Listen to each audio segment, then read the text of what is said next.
Welcome to the first episode of Operation Curvy Calories. Hey guys, it's your girl Curvy Calories. I don't know what that was. Anyway, so we have a makeupless moment, and today we are going to react to Amberlynns Q&A, her part 1. I know I haven't been uploading like I'm supposed to, and I'm so sorry. You know, I have a full-time job, been picking up extra hours, as well as my sleeping schedule is just crap. But I know, excuses. It's okay. But, you know, I do promise I'm going to be uploading a lot more frequent like I was. But anyway, so let's go ahead and begin this next reaction of these Q&As, and maybe we will hear some good, updates on her diet. So let's go ahead and start this video. A new video. I figured we could do like a Q&A. We have a Twinkie Storzy. So we could do a Twinkie Star is just so freaking cute. I love Twinkie Star. Oh my gosh. Q&A type style. I don't like sitting like this for long. I prefer to have my leg propped up with comfort because this hurts. I mean, your desk, doesn't it have, for one, wheels? For two, you can raise it and lower it. So why are you putting yourself in such an uncomfortable position? Like, I'm not trying to be mean. Of course, if she ever does see this video, she's probably going to be like, oh my god, she's a... Anyway. But, I mean, there is many different things that she can do to be comfortable. So yeah, so there might be like a part 1 part 2 situation. I don't want to like be overbearing, but this is it for now. Like I might do some like what I eat today videos and things like that. I'm just hoping that the vlogs can come back soon. It's officially been 6 days since I tore ligaments in my ankle. So it actually happened on Tuesday of last week at 10:40 p.m. And the reason why I know this is because as soon as it happened, I texted my girlfriend and I said, I think I broke my ankle, because that's what I actually thought happened. Thankfully, it didn't happen. Okay, so your story has changed so many times. Okay. First it's, oh yeah, we went walking, went the opposite way, whatever. Then you fell, you got up by yourself, you limped into the house. Then it was, you fell, then she helped you into the house. Now it's like, oh, yeah, the first thing I did was text her that you thought you broke your ankle. It's either you are contradicting yourself, or, maybe you just didn't give us everything to begin with, which is very common with you. But anyway. Although this feels a lot worse than when I did break my ankle when I was younger. But yeah, tomorrow will be a week. It takes weeks to heal, which is unfortunate. But yeah, now let's get into the Q&A. So people are asking, what are my plans on keeping on track with like the weight loss while I am healing? So it's been a struggle, I'm not gonna lie. During this time, I have had the most anxiety I've had in a long time, because it's a mind game, because mentally I'm just like, damn, this is completely backtracking everything that I've been working so hard for, and I am full of anxiety. Which, that's the thing. Just because you are bedbound doesn't mean that you can lay in the bed and eat. There's plenty of things you can do. You can lay in the bed, you can still exercise, you can still eat healthy. There's so many things you can do while you're bedbound. It doesn't mean that, oh yeah, I torn some ligaments in my leg, let's go ahead and eat the house. you could still do your diet and still lose weight. Just riddled with anxiety. I have had breakdowns. I have been bored. I have felt like, wow, what's the point? I have my food addiction, my binge eating just has been super prominent.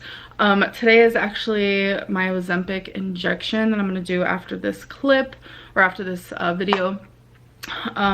Still on 0.50, so we're gonna do that and see if that helps. But I don't know, like in the last few days, like I've just been so hungry. Like it has been like emotionally, it has been physically, it's been hard. Obviously I don't really have an answer for this because right now I'm just kind of struggling. I don't think that she is so much physically hungry as she is mentally hungry. And what I mean by that is, you know, going back from my experience when I was her weight, you know, I didn't know my hunger pain. I didn't know what that really felt like. You know, it's now that I've lost my weight and I've taught myself, I know what hunger pains feel like. But, you know, a very, very good trick that I have learned that helped me lose weight was, you know, even though I would eat food, I would still feel so hungry, even after I ate.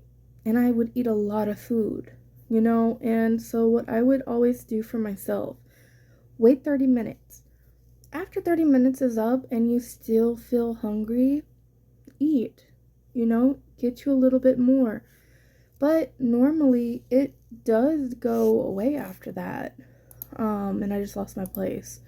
But, you know, it normally goes away after that. And, you know, it definitely helps. Hers is more like she is just really bored. But like I said, there's still plenty that she can do. It's just she doesn't want to do it. And I felt like I just sounded like Amy Slayton, but it's the truth. There's plenty that you can do. Just because you tore your ligaments, you still need to exercise that leg, because if you don't, you're going to lose that mobility.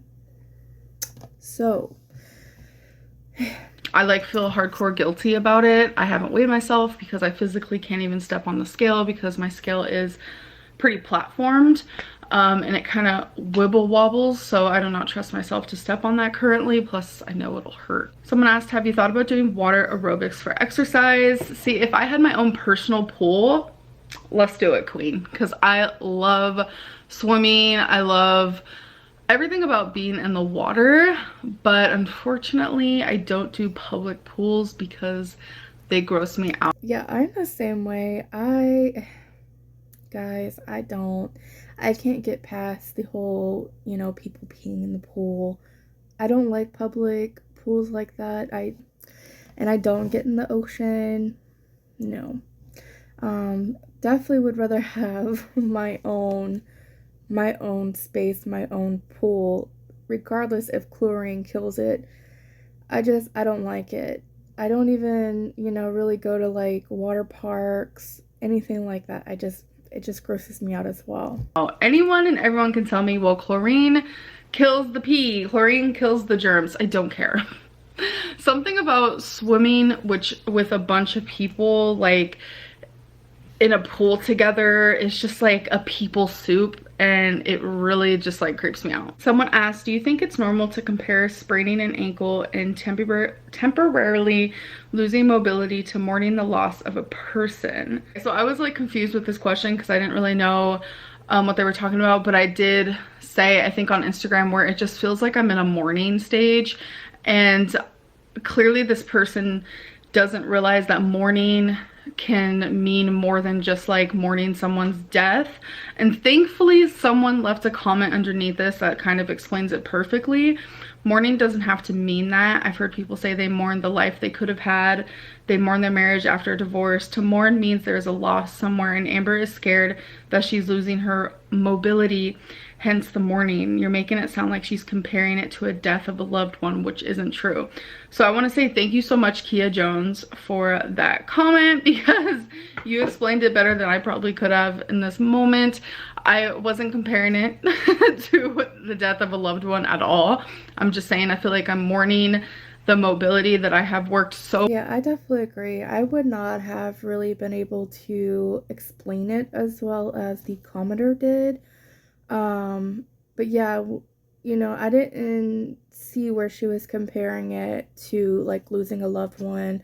Like I get it, you know, losing your mobility, that's a rough thing, especially since she's worked, you know, for a while trying to get what mobility she has. It might be little, but you know, still, once you lose your mobility, it's just down the drain. It's like a whole Tammy Slayton situation. You know, once you lose that mobility, it's basically game over. It's just waiting to die. So yeah, I get what she meant. So freaking hard for her, and now it's just like it's backtracking. I do use like a little cane moment. So it says the capacity of this is 300 pounds, but I've been using this for like 5 days now.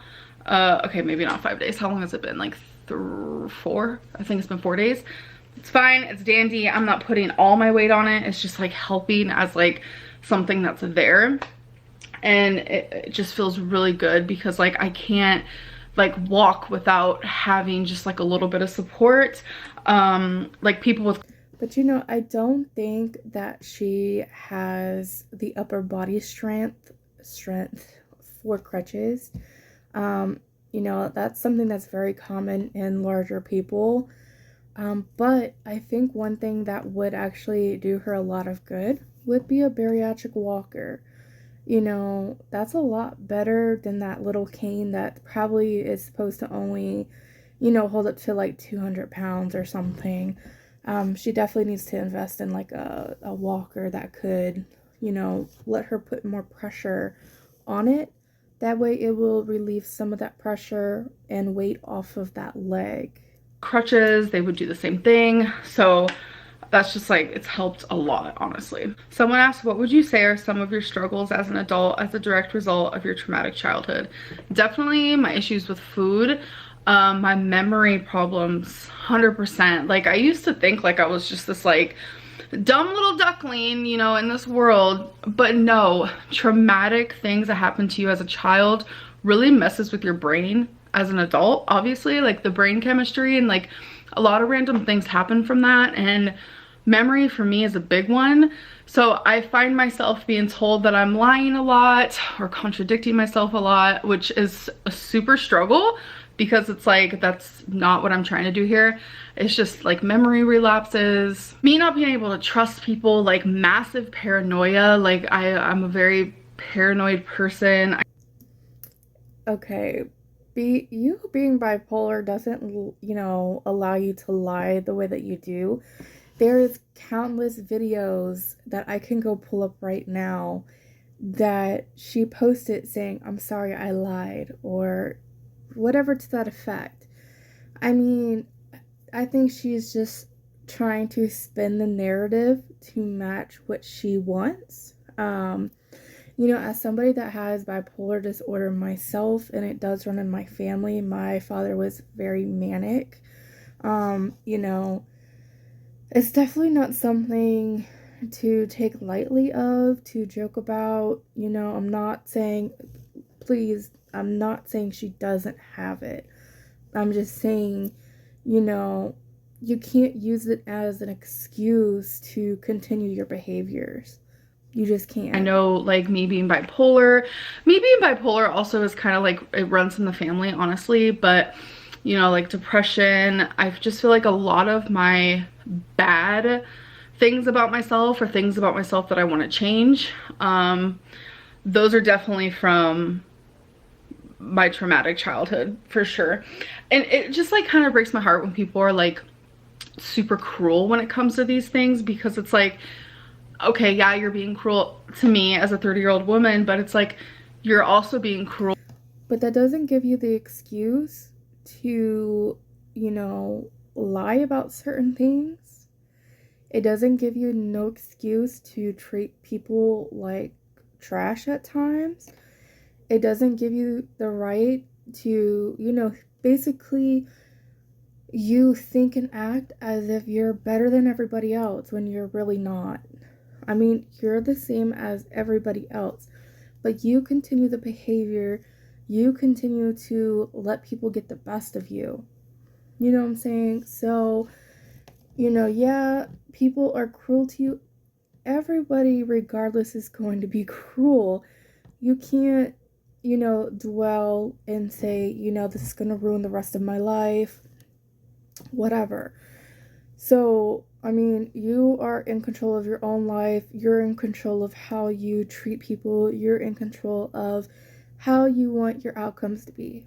To that 7-year-old girl who had to witness the things that she did. I didn't choose my childhood at all. Unfortunately, I didn't choose the brain chemistry that was created because of it. All I can do is work on the now and the things that I can change. And unfortunately, brain chemistry is hard to change. I'm taking medicine, going to therapy, and things like that. And I'm just like, I'm working on it, but it's hard. It's not something that you can just change. Sometimes it takes literally years, decades.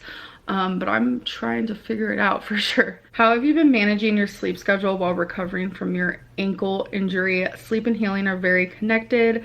Make sure to get lots of rest if you can. Honestly, my sleeping, I go to bed later now because I know from experience that if I stay in bed all day long and then it's time to go to bed, my brain like doesn't adapt. It's like, okay, you've been here all day. What do you mean? This is your bed. I'm like, girl, it's my bed. Like, I want to sleep.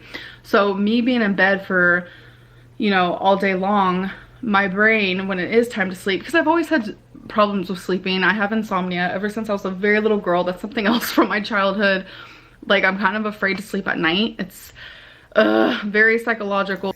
Let me just add in here, okay? Just because you have torn ligaments doesn't mean you can't get up. It doesn't, I'm not saying, okay, let's, you know, get up and run a marathon or walk all over the house, but you can get up. If you can get up and walk to the bathroom, you can get up and walk to your couch, you can go sit in the kitchen. You don't have to be in your bed 24/7. You don't. You truly don't. You have the mobility to get up. Even you said on Instagram a couple days ago, like you are feeling so much better, you know, you're walking more, whatever it is, get up. Don't lay in your bed. You choose to be bedbound. You're choosing this life, you know, and that's where my sympathy stops. Well, it's frustrating. And I know it's from trauma and things that I experienced at the nighttime as a younger person. Yeah, I noticed that I'm able to fall asleep quicker, if you will, on normal days when I'm up doing my life, doing my daily life, and then I physically go into my bed to go to sleep. My brain is able to process, okay, well, this is where you sleep. But currently it's like, okay, this is where you are all the time. So yeah, I just noticed my sleeping's a little bit worse. Like, I go to bed later, I wake up later, and I kind of low-key hate it. I still am trying to take melatonin, which sometimes doesn't work or as good as I'd like it to. So my sleeping has kind of been a mess. I'm sure you guys can tell because I'm up like constantly on Instagram answering questions. Oh, and BT dubs, I'm doing a book read along. I don't really know if I should call it a book club. Hold on, let me adjust. My ankle's hurting. On Instagram, I'm doing a book read along. Has this injury given you more motivation to lose the weight? It has made me realize more than anything that people my size, like, you're screwed if something like this happens because they don't have casts that are gonna fit someone with my type of lymphedema. You know, you don't have the body strength to use crutches. This has completely it's kind of, in a way, it feels like a version of what could be said as a rock bottom. I'm just finding that my rational side, which is Amberlynn, you have reached a point where it's like, okay, if cancer wasn't it, is this it? Like, are you gonna lose the weight quicker now? No, no, you're not. You just admitted that you've been basically binge eating. You're not gonna lose the weight quicker than what you were doing. I mean, it's crazy. Guys, listen to what she said. Cancer was not my rock bottom. That should tell you something. Apparently, almost losing your entire life was not a rock bottom.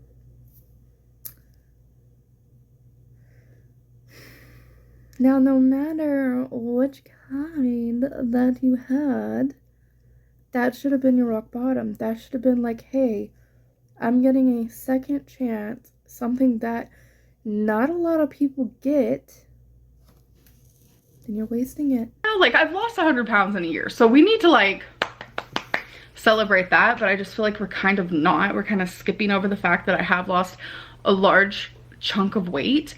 I have lost, and the reason for that is because this is part of the cycle to where you lose it, but then you're gonna gain it right back. So I, for one, would never celebrate that until you're closer to the threes. I'm sorry, I don't mean to be that way, but you know, that would be the only time that I actually do be like, wow, congratulations on your weight loss. Yeah, you actually, you know, you lost all that weight. That's when it's going to be, not because you just lose this 100 pounds that you've lost so many times before. 1/4 of what my goal is to lose, and that's 25%. I feel like that's a lot of weight, like in a year especially.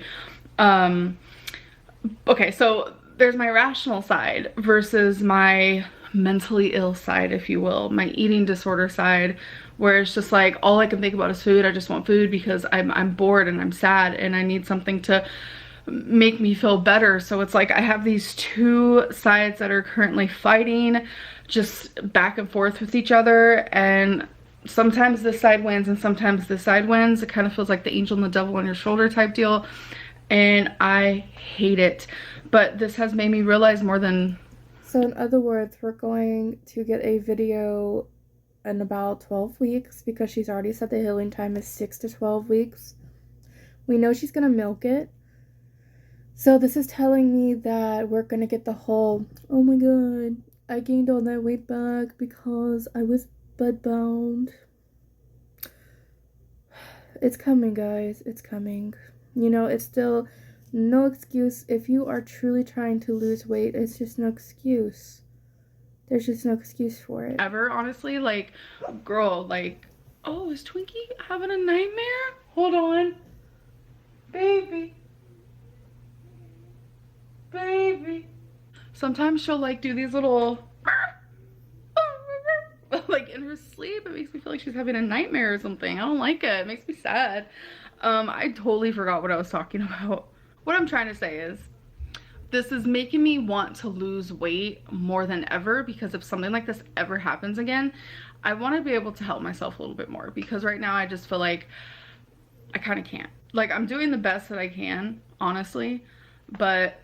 Like when you had cancer, like when you had a hysterectomy, not that she didn't, but you had a hysterectomy and you were bedbound.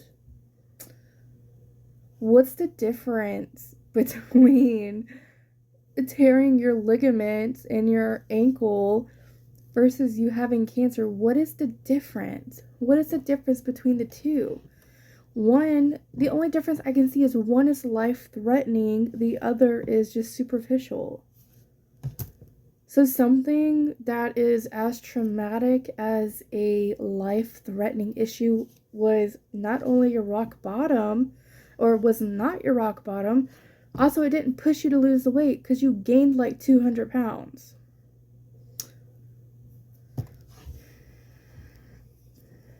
Sometimes the best that you can isn't always the best that you need. Does that make sense?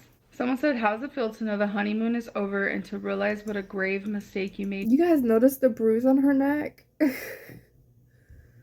Okay. Dragging a stranger into your home? I don't understand what that means. I'm so confused. Are you saying that my girlfriend and I aren't in the honeymoon phase anymore? Because we are. It's so strange to me because I've never had like such beautiful love like this before. Like the chemistry, just like the connection, like emotionally and physically and mentally. Like this is gonna be very, very weird, but I think if you know, you know. It's one of those things. So I'm about to explain it, and if you don't know, then you're gonna think that I'm free. But you didn't feel that with Destiny? The girl that you loved the entire time that you were with Becky? You didn't feel that with Becky? The one that you forced yourself to be in a relationship, or forced them to be in a relationship with you? But now all of a sudden, Becky's done, you know, helping you in the restroom. Now it's like, yeah, I found the one.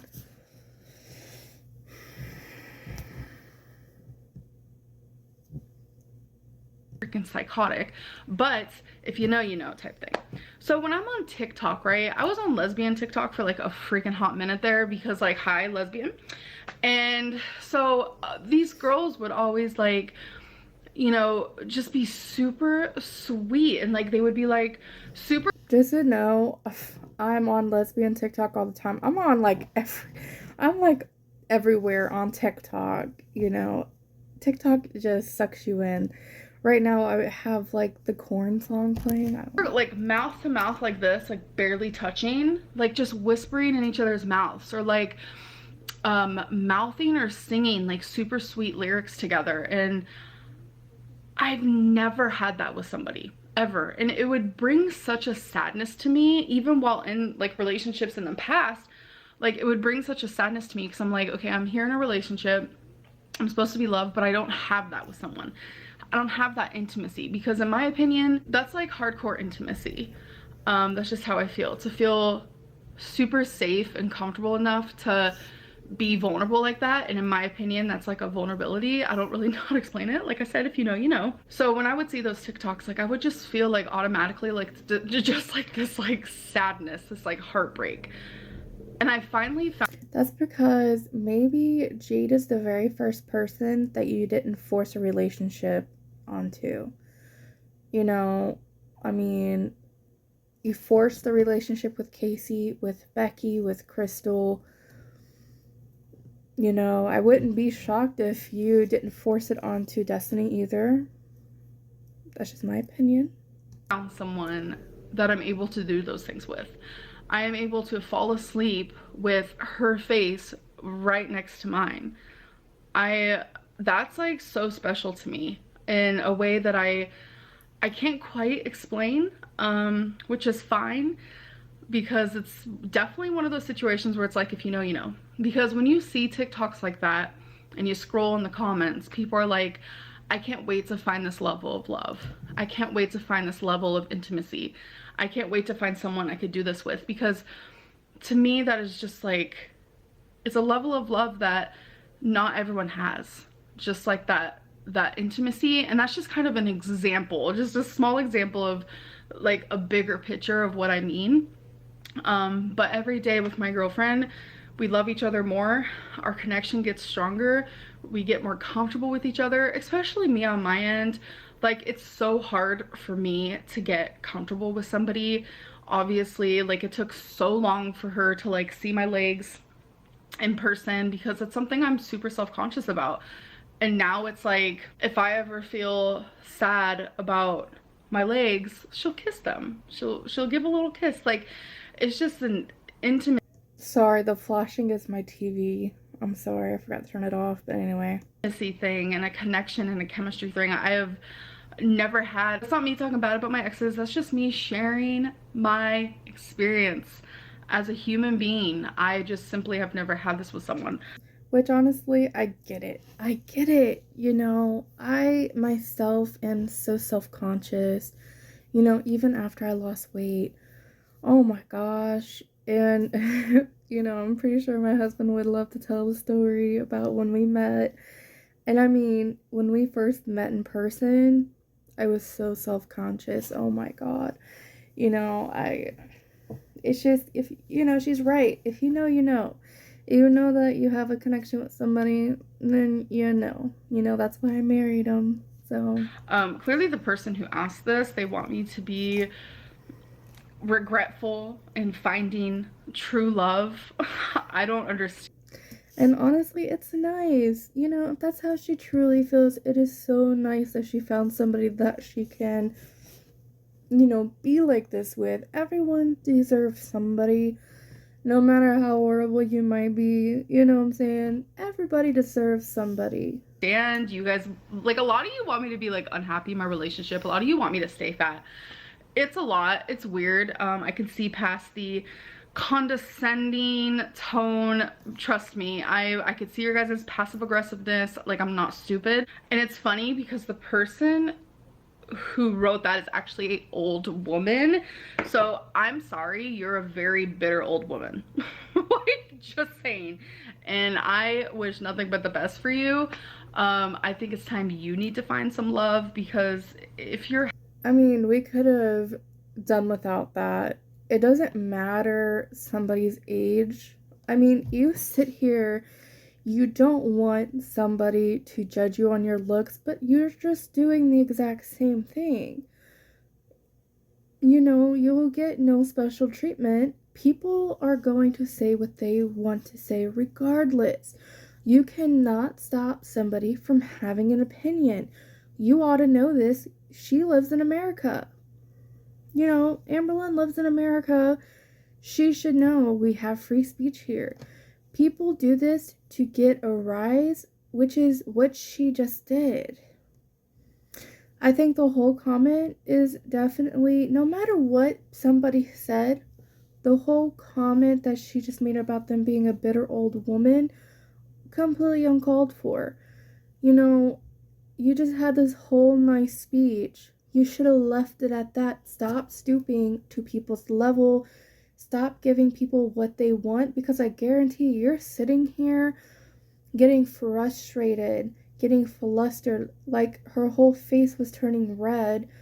And the other person is just like laughing at you because you're giving them what they want. There's been countless times that people, call me racist names, about my hijab, about my religion, things like that, about my skin color. I ignore it. And that's what you should too, because guess what? When you ignore it and they don't get a rise from you, it stops. They leave you alone. But they do it because they know that they can get to you. happy, and if you have love in your life, if you're giving it, receiving it, you just wouldn't ask things like that. You wouldn't leave comments like that. It's just not a thing. Like, I don't know if maybe you're correlating like my ankle issue with like the honeymoon phase. I don't know what's going on. Yes, they would. Yes, they would. They would.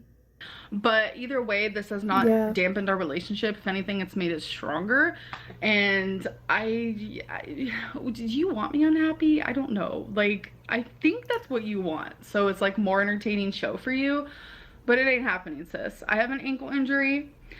Cool. But I have the most amazing relationship I've ever been in. And I can say that with my chest. So, okay.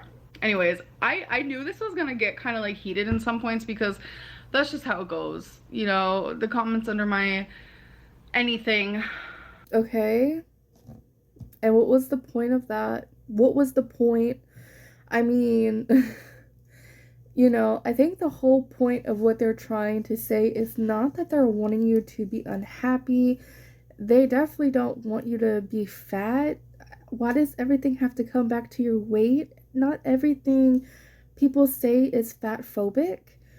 I think what they're getting at is they want to know the reason why your girlfriend's not there. What is the reason, that you got up by yourself with a flopping foot that you thought was broken. You got up and limped into the house by yourself. If you texted your girlfriend, why didn't she run back to you? Y'all could not have gotten that far apart. You know, I highly doubt you walk very fast. So, you know, my thing, I think that's, you know, what I feel is that they're just trying to put together the pieces. Why is she never really around? You know, of course, why didn't she show her face, which we all don't really care? You know, it's more or less why it doesn't seem like a true couple, but only a publicity stunt. I think that was the whole meaning behind the comment. I don't know. I wasn't the person that asked it. You know, I would love to know who did ask it because apparently they knew which buttons to strike with her. But I don't think that that person kind of meant it in a malicious way, as malicious as she took it. I just think she overreacted and, you know, she gives people what they want. And then, you know, it's just drama. Just drama. Is always just pretty vile. It's a phenomenon, if you will. But I'm going to... Because you let it. You choose what you want to answer. You could have chose to answer all of the nice comments. The comments about your weight loss, about how you're doing. You chose to answer those comments, just like I chose what to answer on mine. You guys don't even know how many countless messages I get about, you know, why are you wearing a towel on your head? Why do you follow a religion with a, you know what, a predator, or whatever it is? I chose not to answer them. I chose not to answer the ones that I was forced into a marriage with my husband, and you know, it's not worth the time and the energy, but apparently it's worth yours. I guess you just like the drama. I don't know, and I don't really care. But yeah, it's your fault. It's your fault. To end this, I'm sure I could answer way more, but I do want to ice my ankle here a little bit and just rest up a little bit because this is not comfortable. So I do hope that you guys enjoyed it, and I'm pretty sure there's going to be a part 2 if you guys don't mind. Maybe we could spill a little tea, or we could, I don't know, we'll see. Depends on what you guys ask me. Anyways, I will see you guys in my next video. Bye. So I guess that means that we're going to get, you know, some tea on what Becky said. So who knows, guys? I mean, you know, this is giving me like 2019 days where she's bedbound, she's gonna gain all this weight back, etc. I don't know, don't care. But anyway, that was the end of this video, so I hope you guys really enjoyed it. And again, I'm sorry for not uploading like I used to. But anyway, definitely make sure you guys like, comment, and subscribe if you like this content. And I will see you in the next video. Bye!